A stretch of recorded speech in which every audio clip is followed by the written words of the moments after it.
The Book of Enoch, also known as First Enoch, is an ancient Jewish apocalyptic text, attributed to Enoch, the great-grandfather of Noah.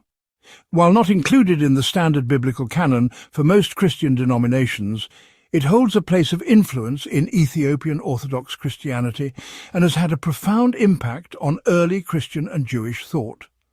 It is believed to have been written between the 3rd century BC and the 1st century AD. The book is divided into 5 major sections. The first and most well-known is the Book of the Watchers, which covers chapters 1 through 36. It opens with a dramatic vision of the coming judgment, where God will descend from his holy dwelling to punish the wicked and bring peace to the righteous. This section sets the tone for what follows, a cosmic rebellion that alters the course of human and divine history. The Watchers were a group of 200 angels, led by Semyaza, who descended to earth with the purpose of watching over and guiding mankind. However, they became consumed with lust for human women. To ensure their unity and commitment to this forbidden act, Semyaza made them swear an oath together atop Mount Hermon. After descending, they took wives and produced offspring called the Nephilim, giant beings of enormous strength and wickedness. The Nephilim caused chaos across the earth, devouring all the food mankind could provide, and when it was not enough, they began consuming human beings themselves. Their reign was brutal and violent.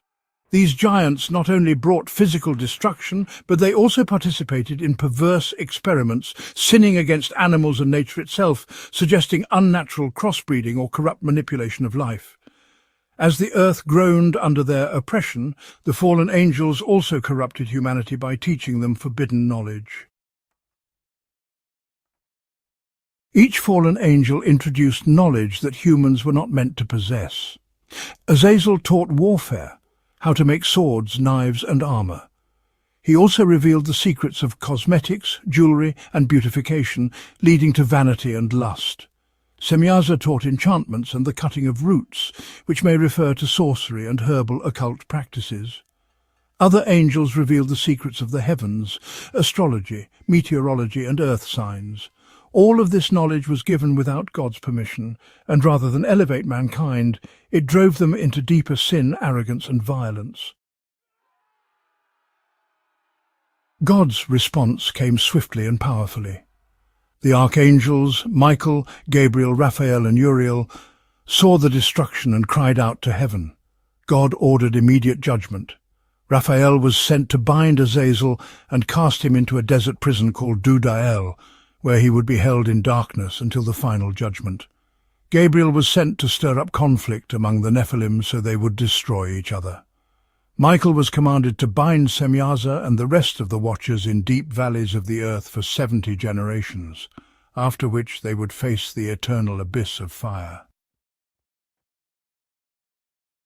Before the judgment, God called Enoch, described as a righteous man who walked with him, to act as an intercessor and messenger.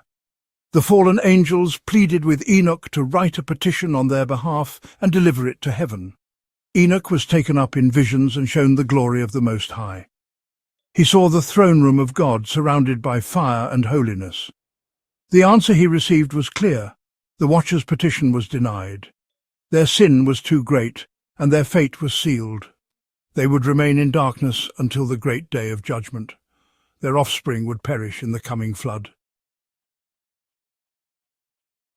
Enoch then prophesied to the fallen angels and their children.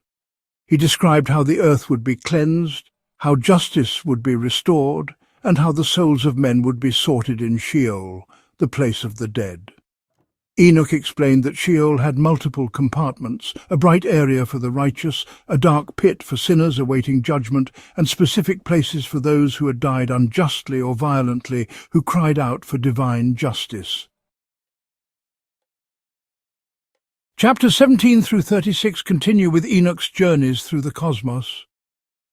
He is shown the storehouses of the winds, the boundaries of the earth, the foundations of the sky, and the domains of cosmic forces. He sees the prison where the fallen angels are bound, the fiery abyss, and the place where the stars are kept in order.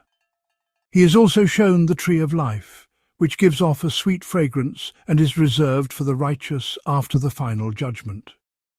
Enoch sees the movements of the heavenly bodies and the angels who govern them, ensuring that the sun, moon, and stars follow the path appointed by God. In a particularly striking vision, Enoch sees a crystal palace of fire surrounded by countless angelic beings. In its midst sits the great glory, the Holy One, so radiant and powerful that no flesh can gaze upon him and live. Enoch's reaction is reverent fear, and this vision reinforces the supreme holiness of God. Enoch is not just witnessing the mechanics of the universe, he is being shown the divine order and the consequences of rebellion against it. This section also expands on the concept of divine judgment. Enoch learns how rulers, kings, and the mighty will be judged for their injustices and pride. Those who oppress the righteous will fall. Those who practiced violence and sorcery will be condemned. The righteous, however, will be preserved, and they will inherit peace and eternal light. The flood is described again as the means by which the earth will be cleansed of the evil that spread through the union of the watchers and mankind.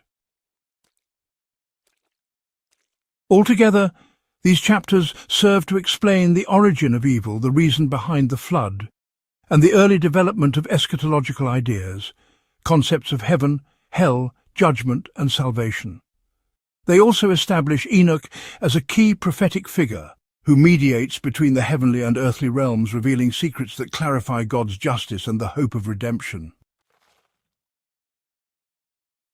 The Book of Parables, which follows, contains 3 symbolic stories that speak of the coming judgment and introduces the Son of Man, a figure of divine authority who will judge kings and the wicked. The astronomical book provides a heavenly calendar and details the movements of celestial bodies to uphold divine order. The Book of Dream Visions includes allegorical representations of biblical history and future prophecy, including the flood, the exile, and the coming of a messianic kingdom. The Epistle of Enoch offers final admonitions and blessings and speaks of the division of history into 10 weeks, ending with a time of eternal righteousness. The popular themes and events of the Book of Enoch, particularly chapters 1 through 36, offer a vivid and comprehensive narrative of heavenly rebellion and its consequences. The Watchers, angels created to guide humanity, fall from grace due to their lust for human women and their desire to share forbidden knowledge. Their actions result in the birth of the Nephilim, who bring destruction upon the earth.